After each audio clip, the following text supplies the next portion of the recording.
Hi, this is my first video tutorial and I'm going to show you how to sew little fabric bows, or big fabric bows actually. You can use these on clothing, bags, whatever. You can even sew them on to reusable gift bags for the upcoming holidays. And they're really easy to make and they're pretty cute. So this is what you're going to need. You're going to need your scissors, something to turn the fabric inside out with. I use a chopstick, some needle and thread, and you could sew this entire project by hand. I'm going to use a sewing machine, but you will need this for some little tiny stitches. And then the fabric, whatever color you want it to be. I'm using red for the holidays. This is just, it's not even cut at a good angle or anything. It's just a hand cut this. It's a long rectangle of fabric with a strip of it cut off for the center part of the bow. The size doesn't matter. The longer it is this way, the more pleats that the bow will have. And when it's folded in half, that's going to be about the width of your bow. And that's for the center. So what I'm going to do is attempt to show you this on my sewing machine, but my 4-year-old actually destroyed my camera stand the other day, so I'm going to try to rig this up. That's not going to be high enough, is it? To rig this up so that you can see my messy sewing room. Don't look around too much. It's very messy. Let me use a photo album to try to prop this up here. There we go. I hope you can see this. Basically, you're going to sew where you folded it in half and just sew down the edge. Just like this. A little back stitch to keep it going. And then sew down.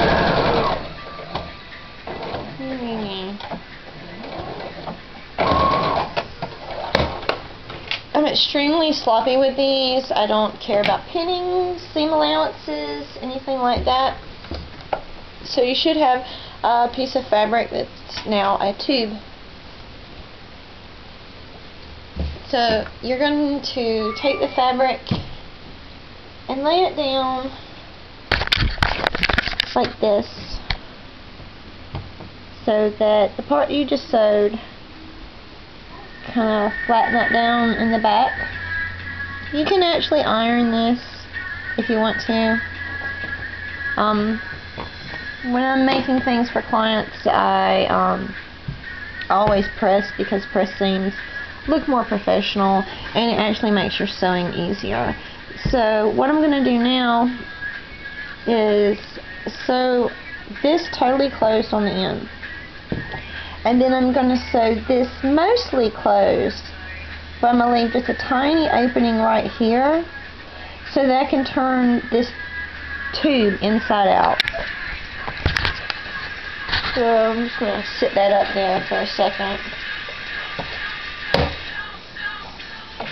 So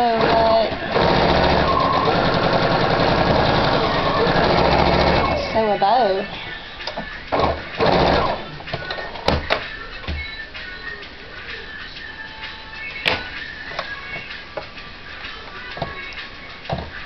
Okay, so I'm on the other side, and I'm going to sew to right there, back stitch.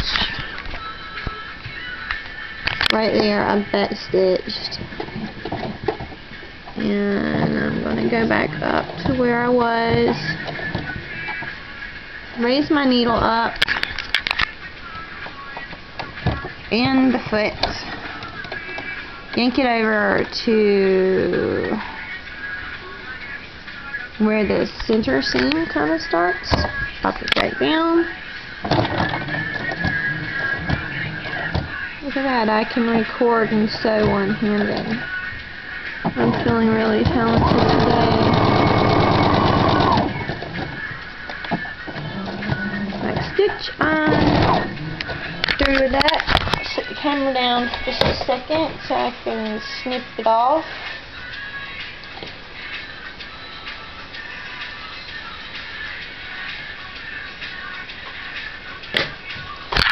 Okay, so I have this little weird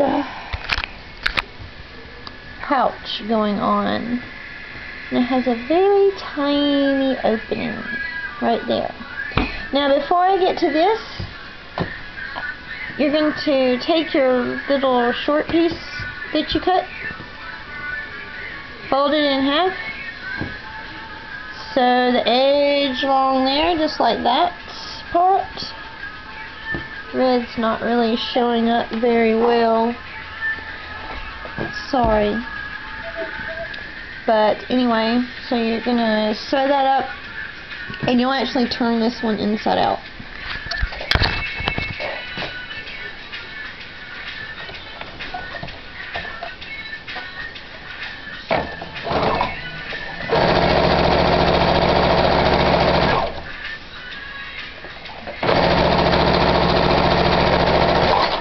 You see, I'm not even worried about back stitching on the tube. So here comes the fun part. I can do this here. Put this in my wonky little photo album. Scoot over here. And you're going to take your tubes, go inside out just a little bit. Chopstick. Oops.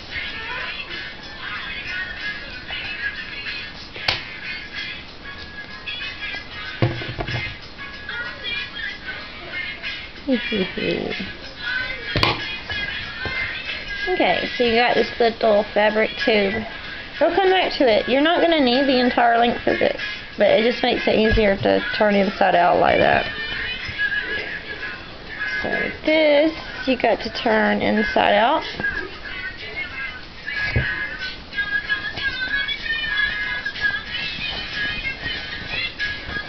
And it actually kind of ends up being almost like a little sack. You can use your chopstick to poke the edges back out, just like that.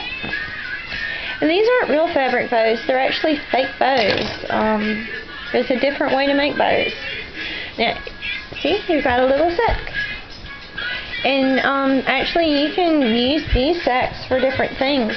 You can fill them up with rice and lavender, and they're really nice little sacks to stick up under your pillow. Or you can fill them with rice and put them in the freezer, and they're really good for boo-boos on kids, because the rice holds moisture. So anyway, you cut the flat, and it's long with your slit in the back. And then you basically just do like a fan type fold. So, like the little paper fans that we made in school. If you iron this, it'll look more pleated like the other one. So I have it like that, right? Ta-da! It's almost a bow. More pleats will make it, you know, have more pleats. It really won't change the width of this at all though. But you can make more folds and it looks just as nice, or you can actually do less and it'll look a little kind of fatter, so it's kind of cool.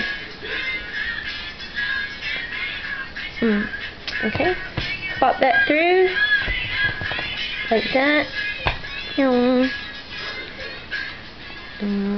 Back through. Sew it in the back to hold it together.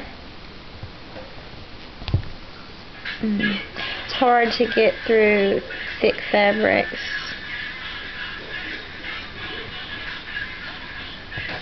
And I'm just going to stitch up like that so I can get to the front.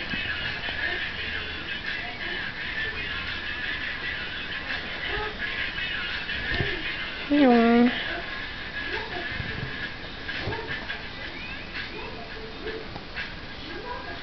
Oops.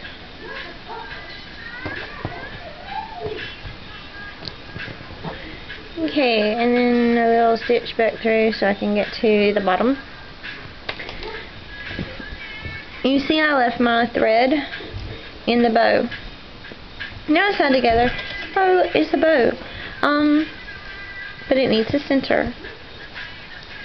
You wrap this around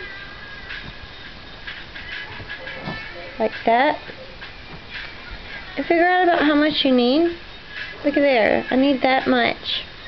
Okay, so I'm going to take this with the seam part on the outside like that and stitch across right there.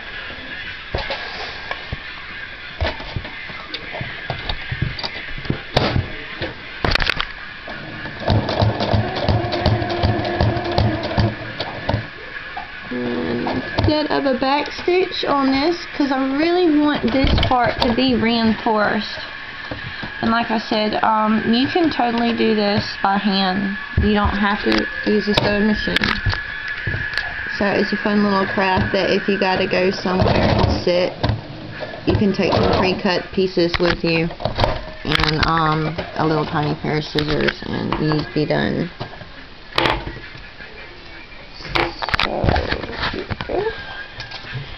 I'm done with the sewing machine, and my thread got all tangled, which really kind of sucks. The extra piece from the beginning edge got stuck, but anyway, sew across right there. I hope that was in frame. And then toss your little pieces in your disposal area. So you just have this little tiny piece like that. Turn it inside out. And you have like a little napkin ring almost for your finger. Stick the pieces of the bow through one end. Clip to where it's going to be on the back. And then you would just adjust the front and stitch this piece in place in the back like that. You would just stitch back here so this wouldn't move around and it would stay wherever you want it. If you wanted to attach it to clothing, go ahead and do that while you're attaching this piece. It's so much easier because you've already got the needle and thread together in the piece, and that's just less stitching that you have to do. So anyway, I hope you enjoyed my very unusually videotaped tutorial. I was bored today. Baha! Put it in your hair, put it on your clothes, put it anywhere, put it on your underwear. It doesn't matter. It's a bow. Everybody likes bows.